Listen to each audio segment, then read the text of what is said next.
गोरी कौवी मिट्टी के बर्तन बनाया करती थी। वो मिट्टी के बर्तन बनाकर जंगल में बेचा करती थी। इसलिए जंगल के सभी पक्षी गोरी कौवी को कुम्हारन कहा करते थे। बर्तन लो, मिट्टी के नए बर्तन लो, मटका लो, हंडिया लो और मिट्टी के गुल्लक, मिट्टी के बर्तन लो। हरियाली तोती गोरी के पास आती है। गोरी कुम्हारन, रुको, मुझे एक पानी डालने के लिए मटका देती जाओ। गोरी कौवी रुकती है। हरियाली, ये लो, ये मटका बहुत अच्छा है। सुबह से डाला हुआ पानी इस मटके में शाम तक ठंडा रहता है। गोरी कौवी आगे बढ़ती है। दूर एक डाल पर बैठा हुआ कौवा गोरी कौवी को हर रोज वहाँ से गुजरती हुई देखा करता था। बात करूंगा, आज तो मैं इस कौवी से जरूर बात करूंगा। वो कौवा उड़ता है और गोरी कौवी के पास आ जाता है। कौवी, आज मैं अपने मन की बात तुमसे करके ही रहना चाहता हूँ। क्या बात जी, क्या आपको मिट्टी का कोई बर्तन चाहिए? नहीं, मुझे मिट्टी के बर्तन बनाने वाली चाहिए।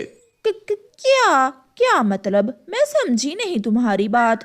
मैं कंवारा हूँ और मैं तुमसे शादी करना चाहता हूँ। क्या तुम मुझसे शादी करोगी? क्या तुमने अपने घर वालों से बात की?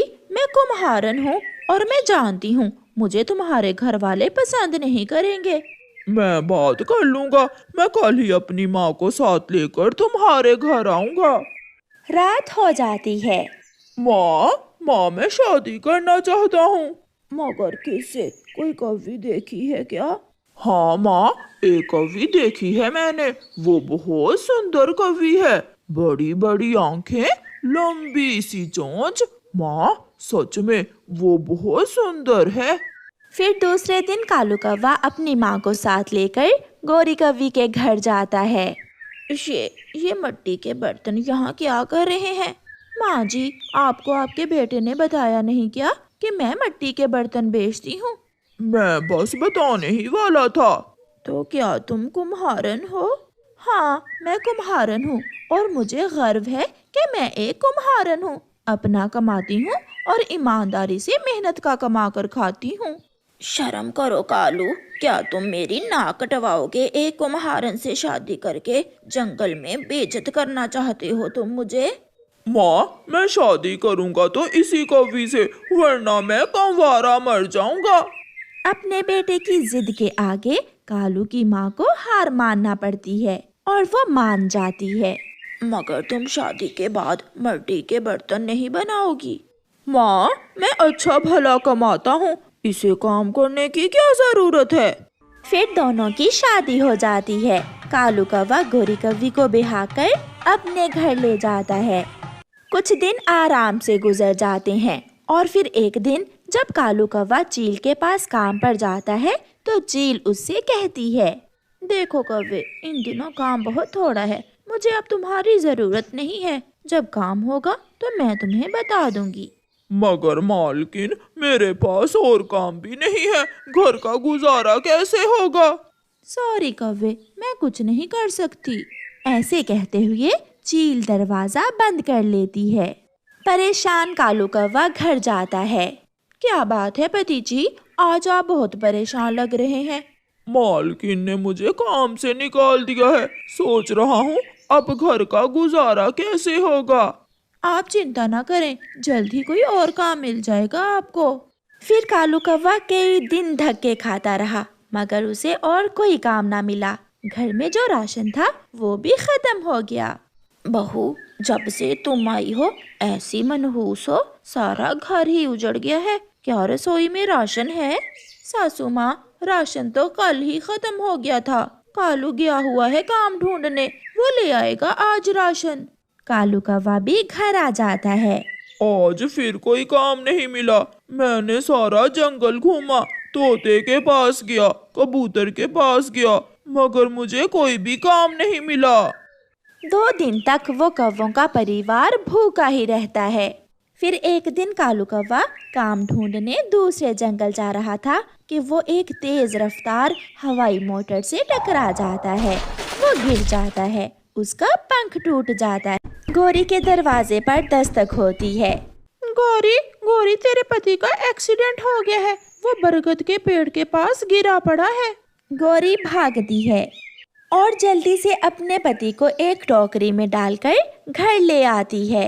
हाय मैं मर गई, ये कैसी मुसीबत आ गई है। मेरे पास तो अपने बेटे के इलाज के लिए पैसे भी नहीं हैं।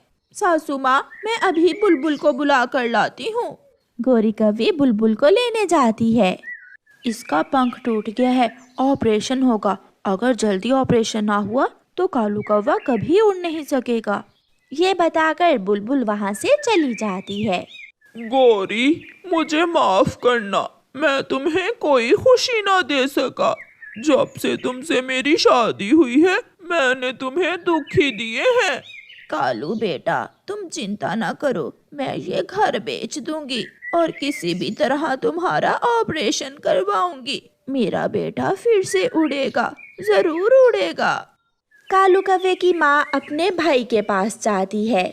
भाई जी, मेरे बेटे कालू का एक्सीडेंट हो गया है, मुझे कुछ पैसे उधार दे दो। कुछ दिनों तक मैं अपना घर बेचकर आपके पैसे लुटा दूंगी। मगर बहन जी, क्या बताऊं, खर्चे ही पूरे नहीं होते। इतनी कमाई कहाँ कि मैं जमा कर सकूं। माफ करना बहन, मेरे पास तुम्हें देने के लिए कुछ नहीं है। फिर कालू कौवे की माँ निराश होकर वापस घर आ जाती है। रात को चिड़िया उनके घर आती है। कालू, बहुत दुख हुआ, तुम्हारे पंख की हड्डी टूट गई। गौरी, ऑपरेशन कब करवा रही हो कालू का? चिड़िया, घर में तो खाने को एक दाना तक नहीं है, मैं कैसे ऑपरेशन करवाऊंगी अपने पति का? मैंने सभी से पूछा मगर किसी ने मुझे उधार पैसे नहीं दिए। इससे तो अच्छा था मैं मर ही जाता, ऐसी जिंदगी से तो मौत अच्छी। गौरी, तुम शादी से पहले मिट्टी के बर्तन बनाकर बेचा करती थी, तुम फिर से वही काम कर लो। तुम अपने पति का इलाज भी करवा सकोगी और घर भी चला सकोगी। चिड़िया अपने घर चली जाती है। सुबह हो जाती है। गौरी कौवे की सास अपनी बहू से कहती है, बहू मैं जा रही हूँ। मगर कहाँ सासू माँ? मैदान से मिट्टी लेने, और तुम अपने घर जाकर अपनी मिट्टी के बर्तन बनाने वाली चक्की ले आओ। हम दोनों सास बहू मिट्टी के बर्तन बनाएंगे और अपने कालू का ऑपरेशन करवाएंगे। ये सुनकर गौरी हैरान हो जाती है। मगर माँ, आपको भी पक्षी कुम्हारन कहेंगे। कोई जो कहता है कहे। बेटी, अब मुझे एहसास हो गया है, काम करने में कोई शर्म नहीं। पेट भरने के लिए कोई भी काम छोटा या बड़ा नहीं होता। फिर कालू की माँ मैदान से मिट्टी लेने जाती है। गौरी भी अपनी बर्तन बनाने वाली चक्की ले आई थी। वो मिट्टी के बर्तन बनाना शुरू करती है और कालू की माँ वो बर्तन जंगल में बेच कर आती है। ऐसे ही कुछ दिनों में सास बहू मिलकर इतने पैसे जमा कर लेती हैं कि कालू के पंख का ऑपरेशन करवा सकें। बहू, मुझे गर्व है अपनी कुम्हारन बहू पर, और मुझे कोई शर्म नहीं कि मुझे कोई कुम्हारन कहे। फिर गौरी की सास अपनी बहू को गले से लगा लेती है। प्यारे दोस्तों, इस कहानी को लाइक, अपने दोस्तों के साथ शेयर और चैनल को सब्सक्राइब करना बिल्कुल मत भूलना। आपका धन्यवाद। जूजू, ऐसी शरारतें ना करो, मम्मा आने वाली होंगी, मम्मा डांटेंगी। मेरे पास आकर घोंसले में बैठ जाओ। भाई, मेरा मन करता है कि मैं जल्दी बड़ा हो जाऊं और मम्मा के सारे काम मैं कर लिया करूं। सच जूजू, मुझे भी उसी दिन का इंतजार है जब हम बड़े हो जाएंगे और हम मम्मा को सुख देंगे। वो दोनों भाई बैठे ऐसे बातें कर रहे थे कि उनकी मम्मा भी भोजन लेकर आ जाती है। मम्मा, आज तो आप बहुत जल्दी आ गयी। हाँ मेरे बच्चों, क्योंकि आज मुझे दूसरे जंगल जाना है, इसीलिए मैं घर जल्द लौट आई हूँ। मम्मा, दूसरे जंगल क्या करने जाना है? लकड़ियाँ लेने बेटा, हमारा घर बहुत कमजोर है, हमें अपने घर की मरम्मत के लिए लकड़ियों की जरूरत है और लकड़ियाँ दूसरे जंगल से मिलेंगी। मम्मा, मैं भी आपके साथ जाऊंगा। मैं भी। आप दोनों घर में ही रहो तो अच्छा है। बेटा, सफर ज्यादा है, आप कैसे इतना उड़ोगे? फिर वो दोनों एक साथ बोलते हैं, मम्मा हम उड़ लेंगे। मम्मा हम उड़ लेंगे। ऐसे मम्मा चिड़िया अपने दोनों बेटों को साथ लेकर दूसरे जंगल लकड़ियाँ लेने चली जाती है। फिर मम्मा चिड़िया इतना सफर उड़कर करने की बजाय घर के पास वाले ऑटो स्टॉप पर जाती है और वो सब ऑटो में बैठ जाते हैं। कुकू, ऑटो में बैठकर उड़ने का बहुत मजा आ रहा है। आज हम पहली बार ऑटो में बैठे हैं। ऐसे वो दूसरे जंगल पहुंच जाते हैं। तोते भैया, कितने पैसे?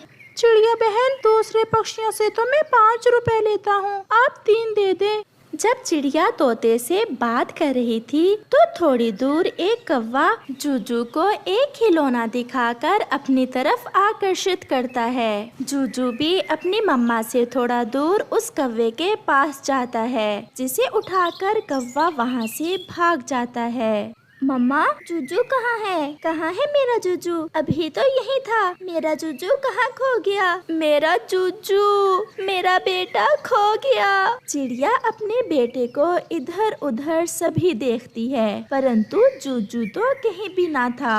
जूजू होता भी कैसे? उसे तो काला कौवा किडनैप करके ले गया था। फिर शाम को चिड़िया रोती हुई अपने कुकू को साथ लेकर अपने घर वापस हो लेती है। मम्मा, अगर हम आपकी बात मान लेते तो आज जूजू हमसे दूर न होता। मामा, हमें आपके साथ जाना ही नहीं चाहिए था। अब मेरा भाई न जाने किस हाल में होगा। वो माँ बेटा बैठे ऐसे रो रहे थे। अंकल कव्वे, अब मुझे ये खिलौना दे दे, मैं वापस जाऊँ। मेरी मम्मा मेरा इंतजार कर रही होंगी। चुप कर जाओ, अगर अब बोले तो जान से मार दूंगा। मैं तो खिलौने का लालच देकर तुम्हें किडनैप करके लाया हूँ। फिर कौवा उसे एक कमरे में बंद करके वहाँ से चला जाता है। क्या आप भी मेरी तरह खिलौने के लालच में इस अंकल के साथ आ गए? हाँ, इस गंदे पक्षी ने मुझे खिलौना दिखाया। मेरी मम्मा मेरा इंतजार कर रही होंगी। मुझे भी ये कौवा खिलौने का लालच देकर ही यहाँ लाया था और ये बहुत जालिम है। छोटी छोटी बातों पर मुझे मारता है और खाना भी एक समय देता है।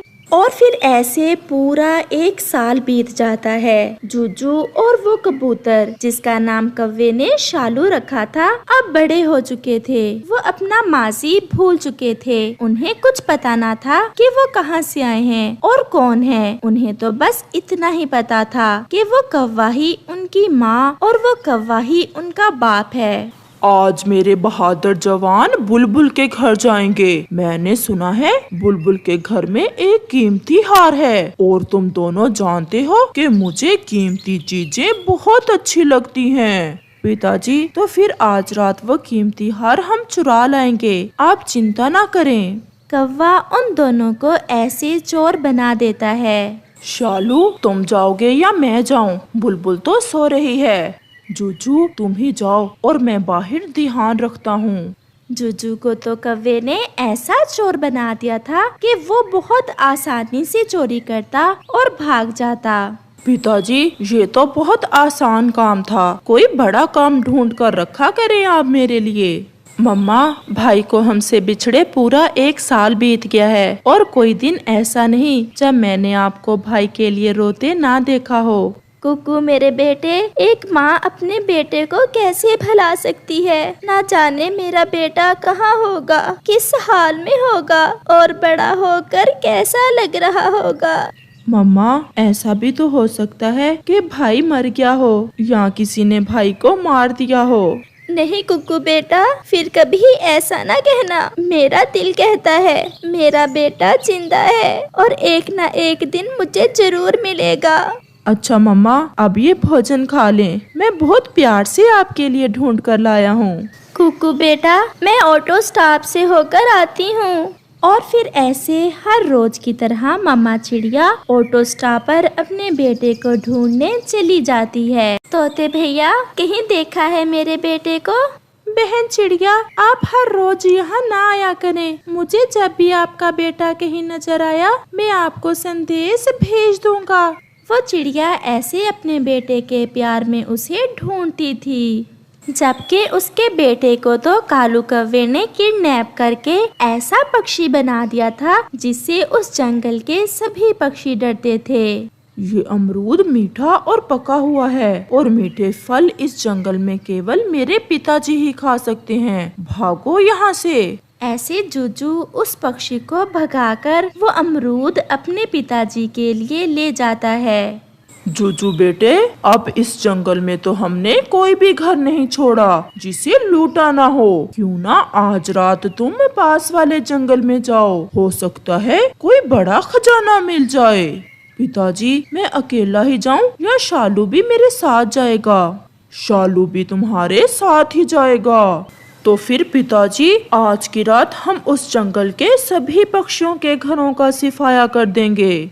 बात याद है ना, किसी पर रहम नहीं करना, और अगर कोई पक्षी सीधे से ना माने तो? पिताजी, मुझे सब पता है, आप चिंता ना करें, मैं कभी पकड़ा नहीं जाऊंगा। फिर रात के अंधेरे में जूजू और शालू अपने जंगल से उड़ते हुए दूसरे जंगल में जाते हैं। वो जब से बड़े हुए थे और चोरियां करनी शुरू की थी, वो उस जंगल में पहली बार आए थे।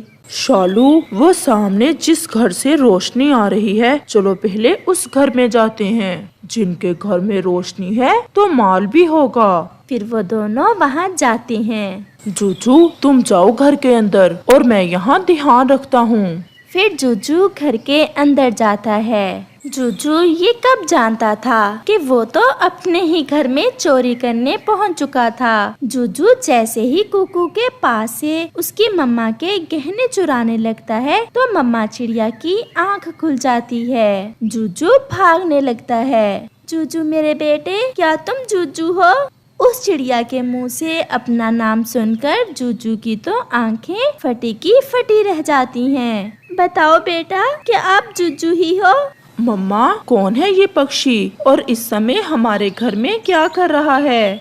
मेरा नाम जूजू ही है। बस ऐसा सुनना था कि चिड़िया जूजू को अपने गले से लगा लेती है। मेरा बेटा, मेरा जूजू, याद करो जूजू बेटा, जब हम लकड़ियाँ लेने गए थे, जब हम ऑटो में बैठ कर गए थे बेटा, और आप खो गए थे।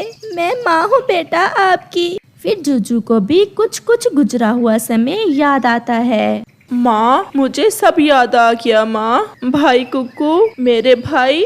और फिर ऐसे वो सब एक दूसरे से लिपट जाते हैं। शालू, अंदर आ जाओ मेरे दोस्त, हम तो अपना ही घर लूटने आ गए थे।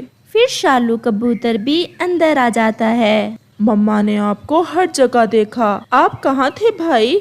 वो कौवा मुझे किडनैप करके ले गया था। मुझे सब याद आ गया है कि कैसे उसने मुझे खिलौना दिखाकर किडनैप किया था।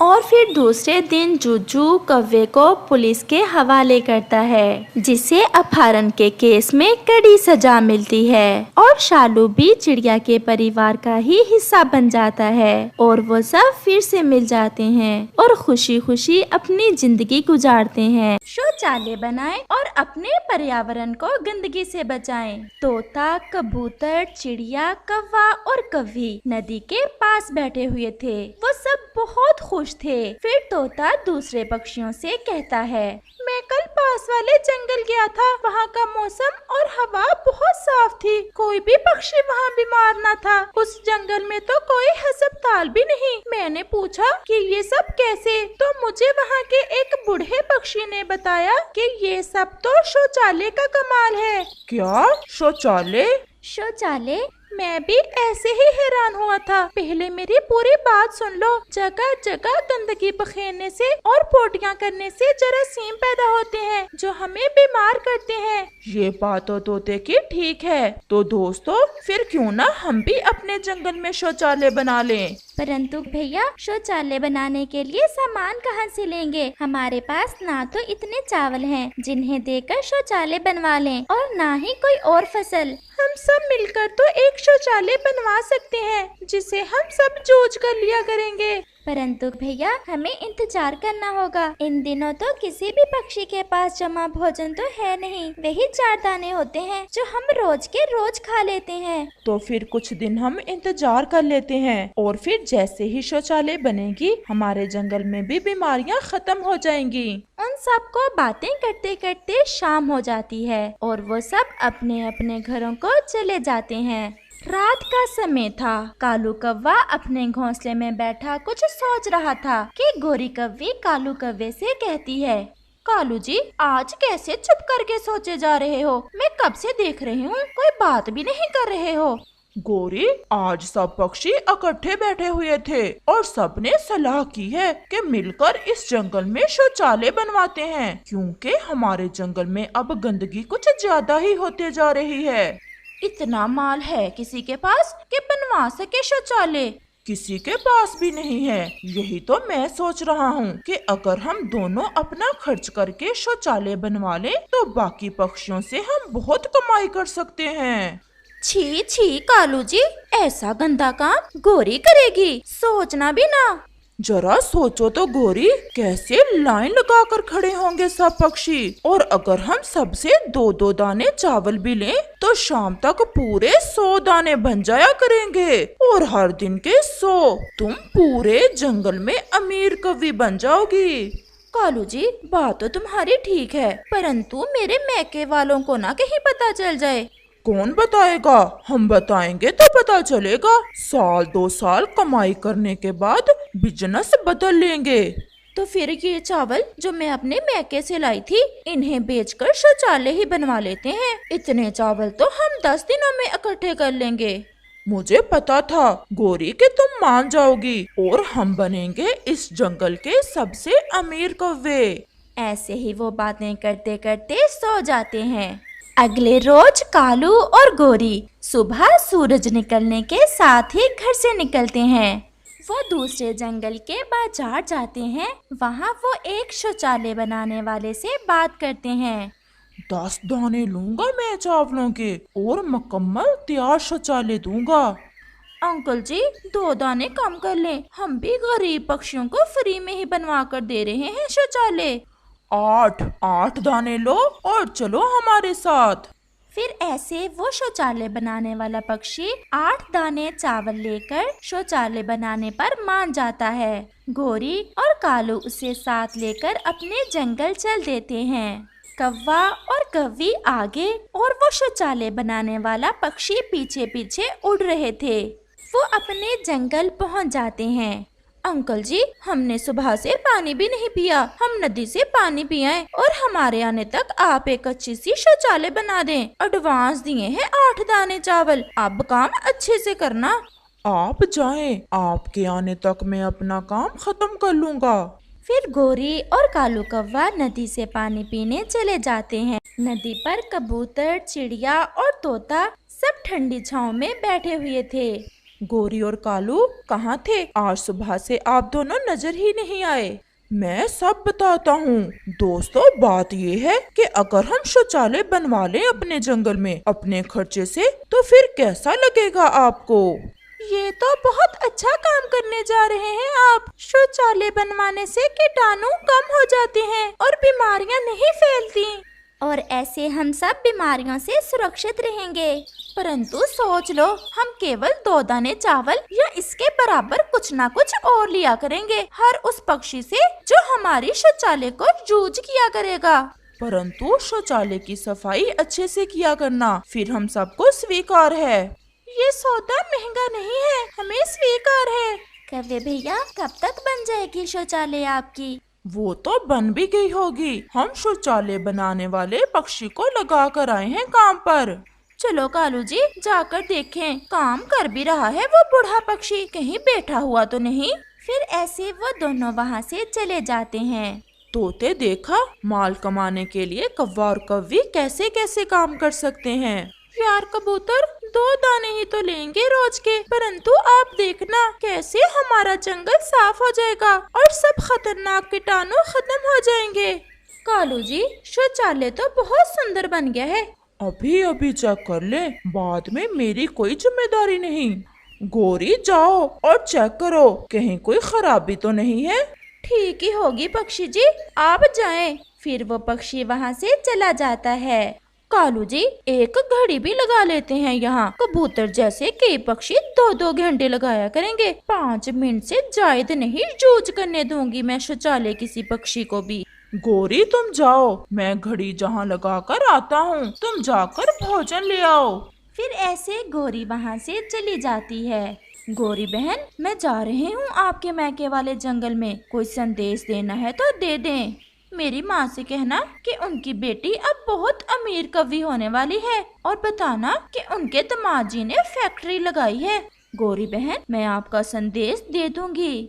अब ठीक है, अब मेरा शौचालय हुआ मुकम्मल, घड़ी भी लग गई और मेरी तस्वीर भी। सबको पता चल जाएगा कि कौवे की इजाजत के बिना यहाँ आना मना है।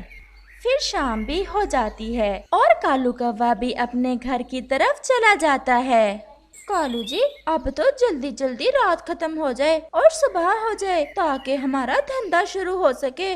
गौरी, देखना, जब तुम सोने की चूड़ियाँ और हार पहनकर अपने मैके जाओगी तो कैसे सब तुम्हारी तारीफें करेंगे। लगता तो मुझे भी ऐसे ही है कि अब हमारे गुर्बत के दिन खत्म होने ही वाले हैं।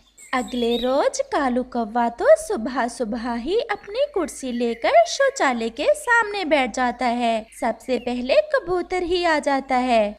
कालू जी, ये ले 2 दाने चावल, मेरे पास समय नहीं है, मुझे अंदर जाने दो।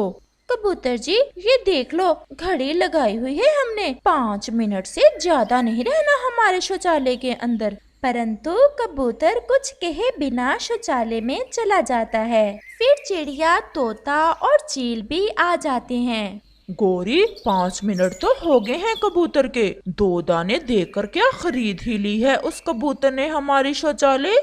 ओए कबूतर, जल्दी बाहर आ जाओ, किसी और पक्षी ने भी जाना है।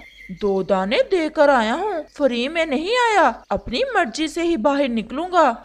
गौरी और कालू, आपने ये बिजनेस शुरू तो कर लिया, परंतु मुझे नहीं लग रहा कि चल भी पाएगा। अभी तक एक कबूतर ही नहीं बाहर निकल रहा, ये निकलेगा तो फिर ही कोई और जाएगा शौचालय में। मुझे क्या पता था मेरा पहला ग्राहक ही इतना गंदा निकलेगा। इस कबूतर को तो फिर मैं अपनी शौचालय में जाने ही नहीं दूंगी। फिर कबूतर भी बाहर आ ही जाता है और बारी आती है तोते की। फिर ना आना कबूतर यहाँ, हमें नहीं चाहिए तुम्हारे 2 दाने चावल के, सारे ग्राहक लाइन में लगे बैठे हैं। गौरी और कालू, जो भी कर लो, ये काम टाइम पर मिलने वाला नहीं है, किसी को ज्यादा देर भी लग सकती है। गौरी कबूतर से ऐसे लड़ रही थी कि वहाँ गौरी की माँ और बहन भी आ जाती है। माँ जी, आप बिना बताए ही यहाँ कैसे आ गयी? बेटी, मुझे बुलबुल मिली थी, उसने बताया कि मेरे दामाद जी ने कोई फैक्ट्री लगाई है, मैंने सोचा देख कर तो आऊँ। जी जी, देख लें आंटी जी, वो सामने है कालू की फैक्ट्री, जिस पर तस्वीर लगी हुई है कालू की।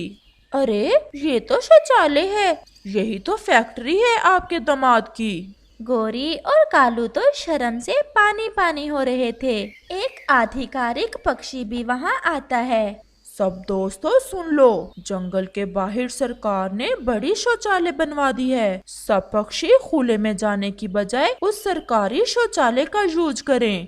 कालू, ये क्या हुआ? इतना खर्चा भी किया, बेइज्जती भी हुई मेरी माँ के सामने, और बदले में क्या मिला? सिर्फ 2 दाने कबूतर वाले, जो पास था वो सब शौचालय बनाने में लगा दिया। मुझे क्या पता था कि जब हम शौचालय बना लेंगे तो सरकार भी फ्री वाली शौचालय बनवा देगी। फिर गौरी और कालू भी अपनी शौचालय पक्षियों को फ्री में दे देते हैं और वहाँ से चले जाते हैं।